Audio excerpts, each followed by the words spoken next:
For regular videos on ancient cultures and forgotten civilizations, please subscribe. Every year, archaeologists unearth new artifacts, inscriptions, ruins. But that's just where the story begins.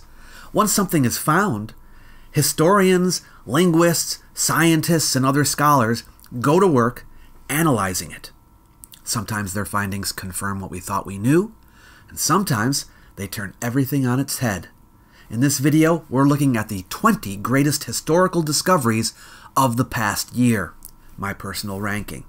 The moments when new insight, new analysis, or new technology revealed something remarkable about the ancient world.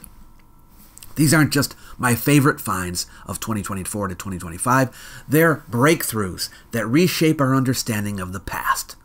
Let's get started. Number 20. Winemaking in Italy earlier than we thought. A new study has rewritten Italy's early wine history, not by unearthing wine jars, but by analyzing more than 1,700 ancient grape seeds from 25 archaeological sites across the Italian peninsula. Researchers from several Italian institutions used morphometric analysis to tell wild and domesticated grapes apart, tracing the transition from foraged fruit to cultivated vineyards. They found that even in the early and middle Bronze Age, most grape seeds still looked wild. But around 1300 to 1100 BCE, a turning point emerged. The seeds took on the traits of cultivated grapes, marking the birth of viticulture in Italy. Until now, it was thought that wine came to Italy from the eastern Mediterranean around 1200 to 1000 BCE. But this suggests Italians were already selecting grapes and laying the groundwork for winemaking on their own. The widespread appearance of domesticated grapes hints that wine may have already been part of local culture, perhaps in feasts, rituals, or trade.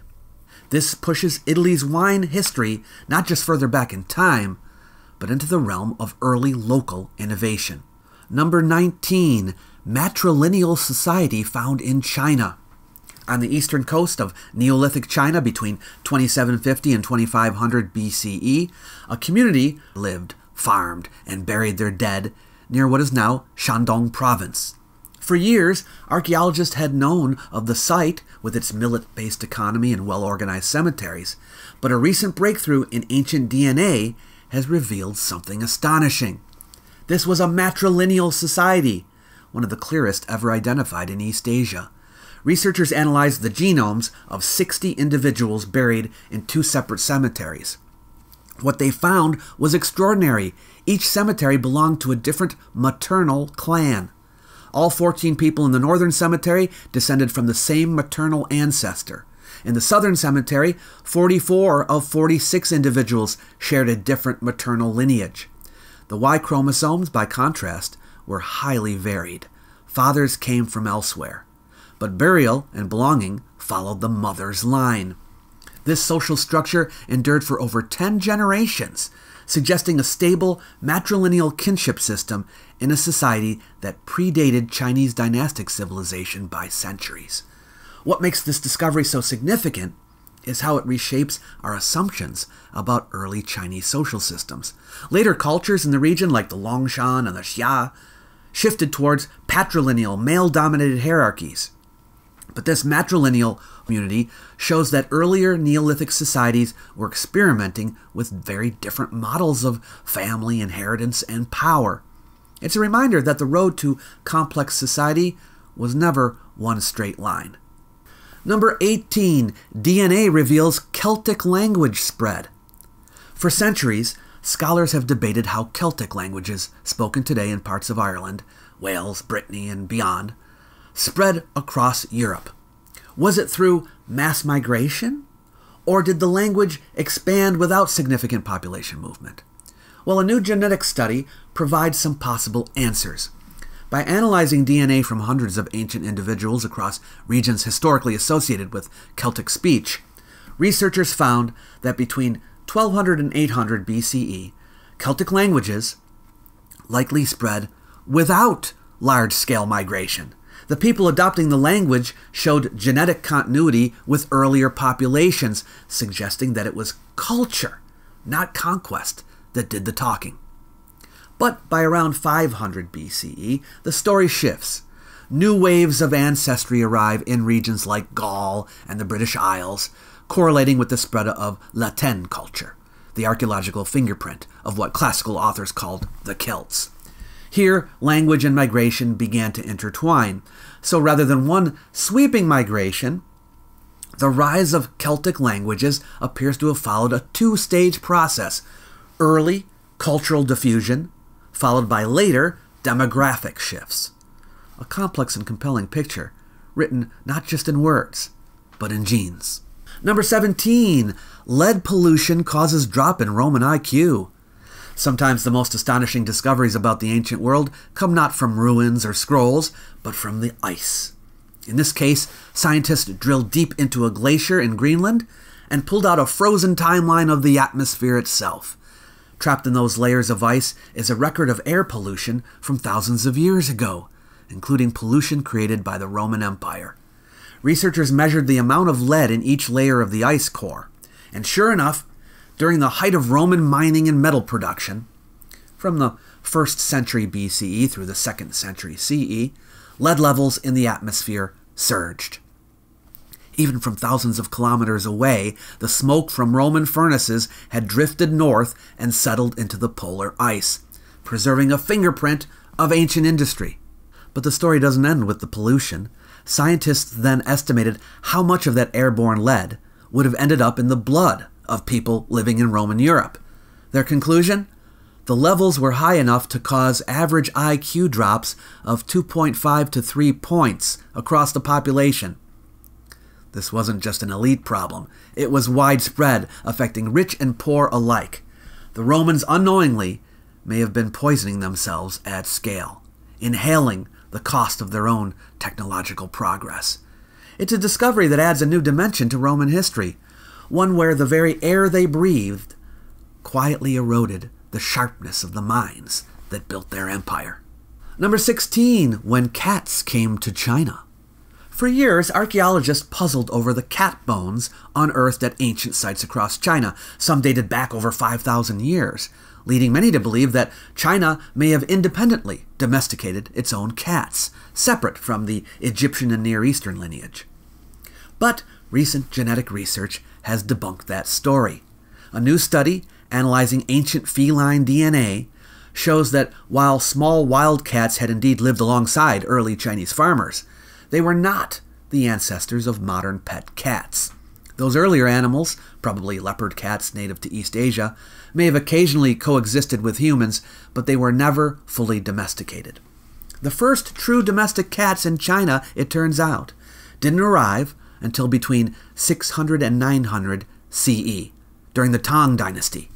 Their DNA points to a different origin entirely, the Eastern Mediterranean. These were the descendants of African wildcats, the same species that was first domesticated in Egypt thousands of years earlier. And how did they get to China? Likely as pampered passengers along the Silk Road, brought by traders or travelers from the West. This discovery not only settles a long-standing debate, it also reveals how even our most familiar companions can carry global stories in their genes. Number 15, when the horse exploded. We've talked about cats, let's talk about horses. Horses were first domesticated on the Pontic-Caspian steppe around 3500 BCE, but for centuries afterward, their role remained relatively limited, used perhaps for meat, milk, or light labor. The real question has never been when domestication began, but when horses started transforming how people moved, traded, and made war. That turning point has long been debated, but now an ambitious new study analyzing evidence from over 300 archaeological sites across Eurasia has helped settle the matter. By analyzing DNA from hundreds of ancient horse bones, the researchers identified a major turning point around 4,200 years ago. That's when a single horse lineage, bred somewhere in the western Eurasian steppe, likely among the Sintashta people, began spreading like wildfire. These horses weren't just faster or stronger. They had a mutation for a stronger weight-bearing back, and they were noticeably more docile. In other words, they were perfect for riding. Around 2200 BCE, a rapid shift took place. Horses went from being a local resource to becoming a continent-spanning engine of mobility. What makes this discovery so remarkable is how sudden the shift was. Within just a few centuries, this new horse lineage had replaced nearly all others from the Ural Mountains to the Aegean Sea. It was the moment when horseback riding truly took off. Not just chariotry, but mounted riders capable of moving swiftly across vast terrain. This wasn't just about horses either. It was about humans gaining a new kind of power, speed, range, and control that would reshape warfare, trade, and communication forever. Number 14, adjustment to the age of the Greek alphabet. The Greek alphabet may be older than we thought. For decades, scholars believe that the Greek alphabet burst onto the scene in the 8th century BCE, what some called an alphabetic bang, derived swiftly from Phoenician writing, then spreading rapidly across Greece and beyond. But recent carbon-dated pottery fragments suggest a different story. The earliest Greek inscription on clay may date back to the 9th or even 10th century BCE. And remember, these sturdy ceramics may only be survivals. Writing on fragile materials like wood or papyrus could date even earlier. This isn't just a matter of adjusting dates. It changes what we assumed about Greek literacy and the so-called Dark Age. If alphabetic writing existed centuries before previously believed, that means people might have been writing while Homer's epics were still being composed, or even earlier. Instead of a sudden invention, writing could have emerged gradually, woven into daily life long before it first appears in stone or clay. Number 13, metalworking in South India older than we thought. In a quiet corner of southern India, a remarkable clue has emerged from the soil, one that's reshaping our timeline of early technology in the region. Archaeologists working in the Shivakale area of Tamil Nadu uncovered evidence of sophisticated metalworking that dates back as far as 1500 BCE, or perhaps even earlier. That may not sound shocking on a global scale, but for Tamil Nadu, this pushes the region's metallurgical history back centuries earlier than previously confirmed. Researchers found furnace fragments, slag, crucibles, and traces of copper and bronze, the unmistakable fingerprints of ancient smelting and casting. While copper working was already practiced in northern India during the Harappan era, such early evidence in the far south has been scarce. Until now, most metallurgical finds in this area were linked to the megalithic period beginning around 1200 BCE. There's even a more tantalizing detail. Researchers recovered traces of iron in layers that appear to date to 3300 BCE. If confirmed, this would radically rewrite the global history of ironworking, predating known use by over a millennium. But for now, scholars are approaching that particular claim with caution. Even if the iron turns out to be intrusive or misdated, the early copper and bronze industry alone marks a major breakthrough.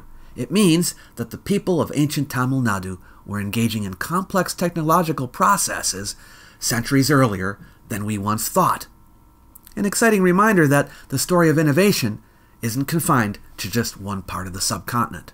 Number 12, source of Mediterranean tin found. Speaking of metal, picture Bronze Age Europe around 1300 BCE. New weaponry, sharper tools, and beautiful sculptures, all thanks to bronze. But bronze doesn't just need copper, it needs tin. And tin is rare, and the Mediterranean world had no local source. So where did it come from? Thanks to a Durham University-led study, we now know the answer. It came from Britain's far southwest, Cornwall and Devon. This has been suspected for some time, but researchers analyzed tin ingots from shipwrecks in the eastern Mediterranean and France and compared them to ore deposits back in Britain. The match was clear. This wasn't a trickle of goods. It was a massive, sustained flow, moving tin more than 4,000 kilometers from the Atlantic to the Mediterranean. What blows your mind is that these weren't urban traders or powerful kingdoms moving commodities.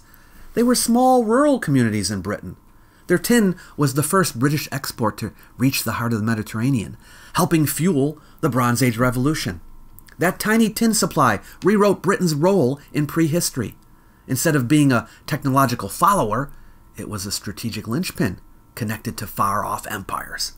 Suddenly the rural farms of Cornwall are tied to the palaces of Mycenae, the tombs of Egypt, and the wealth of Cyprus, all because of that tinny metal. Number 11, Phoenician colonies had few Phoenicians. For a long time, we assumed that Phoenician culture spread across the Mediterranean through waves of settlers from Canaan, modern Lebanon, establishing colonies in North Africa, Sicily, Sardinia, and Iberia. But a groundbreaking ancient DNA study has turned that assumption on its head. Geneticists analyzed the remains of hundreds of individuals from 14 coastal sites linked to Phoenician and Punic civilizations. Their surprising finding? Most people buried in those far-flung colonies carried little to no ancestry from the Levantine Canaanites, despite sharing Phoenician language, religion, and art. Instead, their DNA revealed a vibrant regional tapestry. Many had genetic ties to local North African, Sicilian, and Aegean populations. Only a small fraction retained Levantine lineage. This shows that Phoenician identity traveled more like an idea than a people, spread through trade networks, intermarriage, and cultural exchange, not wholesale colonization. In North Africa, as in Carthage, the picture was the same, a polyethnic mix unified not by blood, but by shared language, ritual, and commerce. The same goes for Sicily and Iberia, where locals adopted Phoenician lifeways even without immigrant origins. This discovery reframes Phoenician history. They were not colonizers in the traditional sense, but cultural innovators. Number 10, soldiers in Asian mass grave identified. More than a decade ago, archaeologists uncovered a mass grave near the ancient fortress of Bayan Bulag in central Mongolia. Inside were 17 skeletons, young men, buried together, showing signs of extreme violence, smashed skulls, cut marks, decapitations. It was clearly the aftermath of a massacre, but no one knew whose story it was.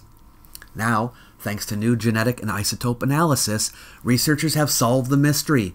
The victims shared ancestry with populations from the Yellow River Basin, deep inside Han, China. They were Chinese. That discovery ties the grave directly to the Han-Xiongnu Wars, a century-long struggle that's been recorded in ancient Chinese texts, but rarely glimpsed in physical remains. According to those writings, around 100 BCE, Emperor Wu of Han launched a series of campaigns into Xiongnu territory, establishing forts and pushing deep into the steppe. But not all missions were victories.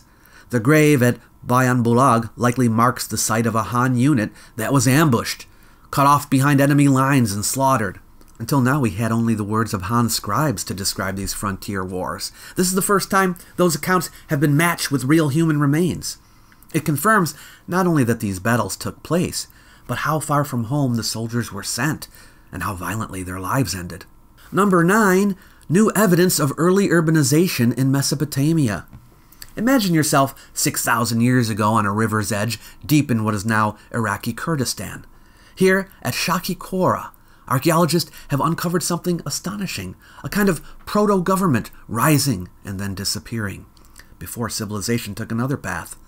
Around 3800 to 3500 BCE, as city-states like Uruk were forming in southern Mesopotamia, Shaki Kora in the north was developing into a city. A team excavated 4 successive institutional households at the site. Structures filled with bevel-rimmed bowls, used for communal meals or offerings, reveal a deliberate shift toward centralized social organization. These weren't royal palaces, they were communal centers where public rituals and perhaps redistribution of goods took place. Organic residue analysis even showed meals served were locally made meat and dairy, not imported rations, suggesting local control over resources. Then, after several generations, something surprising happened. The population dispersed. The settlement downsized. Centralized institutions vanished and did not reappear in the region for another 1,500 years. Instead of following Uruk's model of empire and bureaucracy, these local communities consciously chose a different path. This discovery adds a new dimension to our understanding of how urbanization began here. It tells the story of not just a one-size-fits-all urban explosion, but of people actively shaping their society, experimenting with centralization, and then deciding, this isn't for us. It's a powerful reminder that history doesn't have only one trajectory. Number 8. Ancestors of the Hittites discovered. From roughly 4500 to 3500 BCE, a distinct population thrived across the South Russian steppe, from the North Caucasus to the Lower Volga. Long overlooked, this group has now come into focus thanks to ancient DNA. Researchers have named them the Caucasus Lower Volga Cline, or CLV. What makes them remarkable isn't just their ancestry, a rich blend of Caucasus hunter-gatherers, Near Eastern farmers, and Eastern European foragers, but their central role in the development of Indo-European languages. Around 4000 BCE, some of them moved west and mixed with local foragers to form the Seredny Istig culture, a key precursor to the Yamnaya. Probably heard of them, the steppe herders who helped spread Indo-European languages across Europe and Central Asia. But a new DNA study has revealed that another branch of the CLV group headed south into Anatolia. Their genetic signature shows up in the earliest Hittite-era remains, solving a long-standing puzzle how Indo-European languages like Hittite appeared in Anatolia without the typical Yamnaya ancestry. This discovery points to something scholars have long suspected but never located, a missing branch of the Indo-European family tree. No texts survive, but it is now clear that the CLV people likely spoke a now unattested ancestral language, older than Hittite, older than Sanskrit, an early tongue that seeded both Anatolian and non-Anatolian Indo-European languages. We haven't discovered the words, but we found the people. However, in another discovery, we have found actual words. Number 7. New ancient language discovered. At the ancient Hittite capital of Hattusha, modern Boğazköy in central Turkey, archaeologists have uncovered thousands of clay tablets over the past century. Most are written in Hittite or other known languages of the empire, but this past year, historians re-examining that vast archive noticed something different. A group of 174 tablets, long cataloged but largely overlooked, didn't fit the usual linguistic patterns. Though written in standard Hittite cuneiform, the language itself wasn't Hittite at all. A scribal note offered the key. These texts were in the language of the people of Kalashma, a remote Hittite province near today's Bolu in northwestern Anatolia. For the first time, researchers realized they were looking at a previously unknown language, a voice lost for over 3,000 years. Linguists now believe Kalashma belonged to the Anatolian branch of the Indo-European language family, alongside Hittite and Luwian. But it wasn't a dialect. It had its own grammar and identity. This is more than a linguistic footnote. The discovery expands our picture of how diverse and how multilingual the Hittite Empire really was. It also helps fill in missing branches of the Indo-European family tree, offering a rare glimpse of a language that survived only because a Bronze Age empire happened to write it down. Number 6, Roman siege of Masada was quicker than we thought. A team of archaeologists recently turned to high-resolution 3D modeling to revisit one of antiquity's most famous sieges, Masada. This was the last holdout of Jewish rebels in the 1st century Roman Jewish War. Although the ancient historian Josephus tells us the Romans spent months reducing the desert fortress in 73 CE, the real story lay hidden in the stones around it. Using drone photogrammetry and land surveys, the researchers mapped every tower, camp wall, and stretch of the 4.3-kilometer circumvallation. And from those digital models, they calculated volumes and even worked out how many hands it would take to build it all. Their conclusion? With a workforce of some 5,000 legionaries, the entire siege system, walls, camps, and ramps, could have gone up in just 11 to 16 days. That's a far cry from a slow, grinding encirclement. Instead, it shows Rome's engineers and soldiers moving with astonishing speed, turning Masada from an impregnable cliff-top refuge into a besieged quarry in less than 3 weeks. This revelation not only reframes our picture of Masada's fall, but underscores the logistical brilliance behind Roman siegecraft, a carefully planned, almost surgical operation. It's a reminder that fresh technology, photogrammetric 3D modeling, can breathe new life into ancient stories, turning what we thought we knew about history upside down. Number 5, new revelations on Hun genetic ancestry. In the late 4th and 5th centuries CE, the Huns exploded onto the European scene, feared by Romans for their speed, ruthlessness, and seemingly foreign origins. For generations, scholars believed the Huns were the western surge of a vast nomadic migration from Central Asia, possibly even direct descendants of the Xiongnu, who we were just talking about, a powerful confederation that once ruled the Mongolian steppe. But new genetic research paints a more nuanced picture. By studying the DNA of individuals buried across Eurasia, including elite graves in the Carpathian Basin, scientists found that most of the population under Hunnic rule had predominantly European ancestry. These weren't recent arrivals from the East, they were local people, likely absorbed into the Hun Empire as it spread. Only a small number of individuals, mostly in high-status graves, carried genetic markers tied to ancient Xiongnu populations. This suggests that a small group of Eastern origin elites, possibly including Attila's own lineage, entered Europe and built a power base through diplomacy, warfare, and strategic alliances with local groups. So while there was an incursion from the East, it wasn't a sweeping demographic invasion. The Hunnic Empire wasn't the result of a monolithic horde overrunning the West, but a multi-ethnic creation dominated by an Asian elite. Number 4, new light on the emergence of writing in Mesopotamia. Picture the buzzing workshops of Uruk around 3500 BCE, where administrators rolled cylinder seals into freshly molded clay.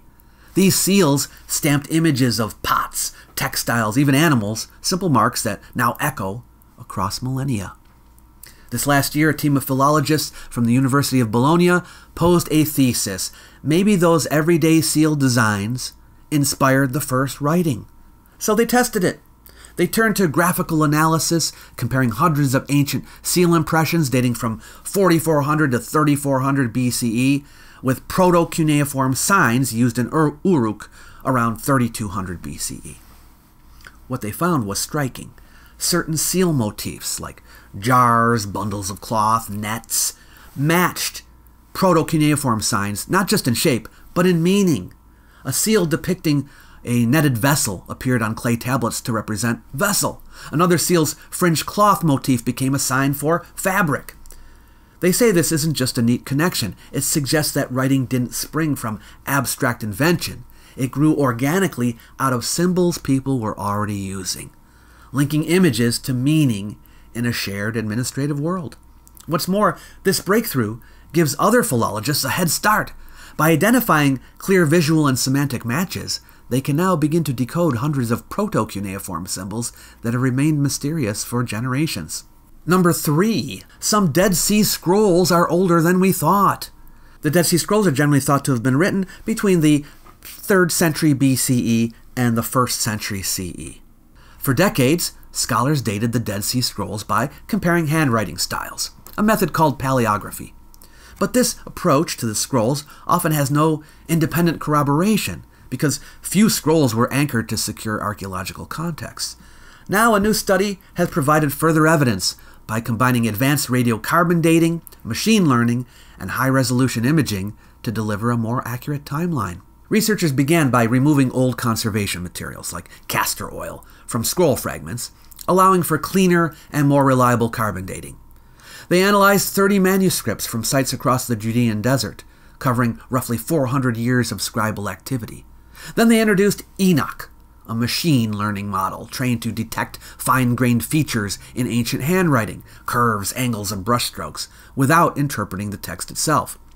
Using those features, Enoch predicted date ranges for 135 previously undated fragments. What they found was remarkable. Many manuscripts are far older than previously believed.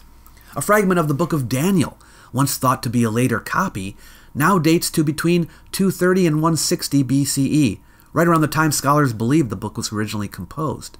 A copy of Ecclesiastes, too, now appears to come from the late 3rd century BCE. These results suggest that some biblical texts were being copied and perhaps even canonized much earlier than we assumed.